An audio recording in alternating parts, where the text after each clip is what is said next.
நான் செய்தேன். வாய்ப்புகள் இருக்கிறது. ரசூலும் சொன்னார்கள், உங்கள் வீட்டில் வேலை பார்க்கிறவர்களுக்கு கஷ்டம் கொடுக்காதீர்கள். நோன்பு காலத்தில் வேலையாட்களின் சுமைகளை குறைத்து விடுங்கள். உங்கள் கடைகளிலே பணி செய்பவர்களுக்கு வேலை பளுவை குறைத்து விடுங்கள். யா ரசூலல்லாஹ், கட்டாயமா அவங்களை வேலை வாங்க வேண்டியிருக்குது, கஷ்டமான வேலை கொடுக்க வேண்டி வந்தால் நீங்கள் முதலாளியாக இருக்காதீர்கள், நீங்கள் அந்த வேலையில் பங்கெடுங்கள் என்றார்கள். ஒரு மூட்டையை தூக்க சொல்றியா, அவர் நோன்பு வச்சிருக்கிறார், நீ கொஞ்சம் ஹெல்ப் பண்ணு. இப்போ எங்கள் வீட்டில் எங்கள் அம்மா மட்டும் சமைக்கணுமா, என் மனைவி மட்டும் எல்லாம் செய்கிறாங்க, நீங்கள் கொஞ்சம் ஹெல்ப் பண்ணுங்கள் என்கிறார்கள் நபிகள் நாயகம். கானபி அமளி அகலிகி ஸல்லல்லாஹு அலைஹி வஸல்லம் தன் மனைவியர்களின் வேலைகளில் பங்கெடுப்பார்கள் என்று ஹதீஸ் வருது. அல்லாஹ் நம்ம எல்லாருக்கும் தௌஃபீக் செய்வானாக. ஆக ரமலானில் மிகப்பெரிய பாக்கியம் உங்கள் மனதில் நான் பதிவு செய்கிறேன். மிக விசாலமான கூலி அல்லாஹ் கொடுக்கிறான். இஃப்தாருடைய நேரத்தை இன்னொரு 4 நிமிஷம் பாக்கி இருக்கு, நான் முடிச்சுக்கிறேன். இஃப்தாருடைய நேரம் பெருமானார் சொல்வாங்க, நோன்பாளிக்கு 2 சந்தோஷம். லிஸ்ஸாயிமி ஃபர்ஹத்தான், நோன்பாளிக்கு 2 சந்தோஷம். என்ன 2 சந்தோஷம்? ஃபர்ஹத்துன் இந்த இஃப்தாரிஹி, நோன்பு திறக்கிற போது ஒரு சந்தோஷம். அது என்ன சந்தோஷம்?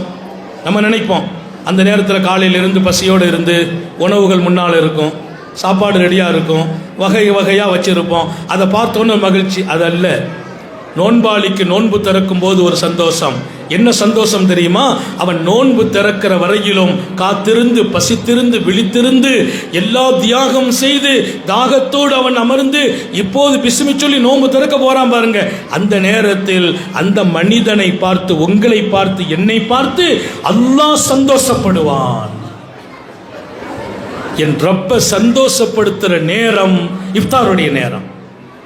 யார் சந்தோஷம்? அல்லாஹ் சந்தோஷப்படுறான். இப்ப அல்லாஹ் சந்தோஷப்படும் போது அந்த சந்தோஷம் தான் எனக்கு சந்தோஷம் என்றார்கள் ஸல்லல்லாஹு அலைஹி வஸல்லம். இன்னொரு சந்தோஷம் இருக்குது, இந்த லிகாய் ரப்பிஹி, நாளை மறுமையில் அல்லாஹ்வை சந்திக்க வந்தா அல்லாஹ் இவருக்கு வாழ்த்து சொல்லி வரவேற்று, நீ யாருப்பா, எனக்காக தாகித்தாய் பசித்தாய் விழித்தாய் நின்ற நோன்பாளிக்கு அல்லாஹ் அங்கே ஒரு சந்தோஷத்தை கொடுப்பான் என்றார்கள் ஸல்லல்லாஹு அலைஹி வஸல்லம். நிறைவாக சொல்லி முடிப்பேன். சஹாபாக்களுடைய வாழ்க்கையில இஃப்தாருடைய நேரத்தில் துவா கபூல் செய்யப்படும். ஒரு நோன்பாளி கேட்குற எல்லா துவாவும் கபூல் தான். குறிப்பாக நோன்பு திறக்கிற போது துவா செய்ய. இப்போ நம்ம வீட்டில் என்ன ஆகி போயிருதுன்னா, நோன்பு திறக்கிற வரைக்கும் பெண்கள் சமையல் கேட்டல, ஆண்கள் பள்ளிவாசல் வந்து உட்காந்துட்டாங்கன்னா நோன்பு திறக்கிற வரைக்கும் அதை வை இதை வை இல்லை, ஒரு 10 நிமிஷம் முன்னால் ஸ்டாப் பண்ணிருங்க எல்லாத்தையும். அந்த நேரம் கேட்குற துவா கபூலியத், ஒப்புக்கொள்ளப்படும் துவா. ஏன்? அல்லாஹ்வே சந்தோஷப்படும் நேரம். அதனால தான் சஹாபாக்கள் ஓதுறாங்க, அல்லாஹும்ம யா வாசிஅல் மக்ஃபிரா வக்ஃபிர்லி. இஃப்தாருடைய நேரத்தில் அப்துல்லா இப்னு உமர் ஓதுகிறார், உமரை ஃபாரூக் ஓதுறாங்க, சஹாபாக்களுக்கு பின்னால் சாலிஹீன்கள் ஓதுறாங்க. எதை?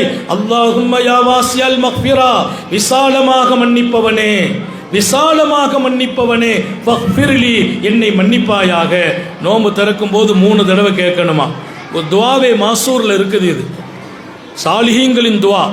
சில பேர் நபி பெருமானாரும் கேட்டார்கள் என்று எழுதுறாங்க. அதனால ஞாபகம் வையுங்க, நோன்பு திறக்கிற போது சொல்லுங்க எல்லாரும், அல்லாஹும்மா யா வாசிஅல் மக்ஃபிரா ஃபக்ஃபிர்லி, விசாலமாக மன்னிப்பவனே என்னை மன்னிப்பாயாக. இஸ்லாத்தில் அதிகமாக கேட்கறது மன்னிப்பதான். ஏன் தெரியுமா?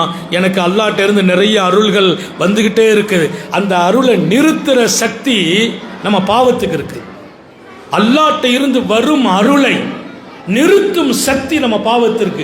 நிறைய பேருக்கு நிறைய பாக்கியம் கிடைக்கிறது இல்லை, ஏன்னா அவருடைய பாவத்தால். அல்லாஹ்ட்ட நம்ம என்ன கேட்கணும்? அல்லாஹ்வே என்னை மன்னிச்சிரு. மன்னிச்சிட்டானா எல்லா அருளின் வாசலும் திறக்கப்படும். அப்போ அந்த நேரத்தில் கேட்டால் எவ்வளவு பாக்கியம்.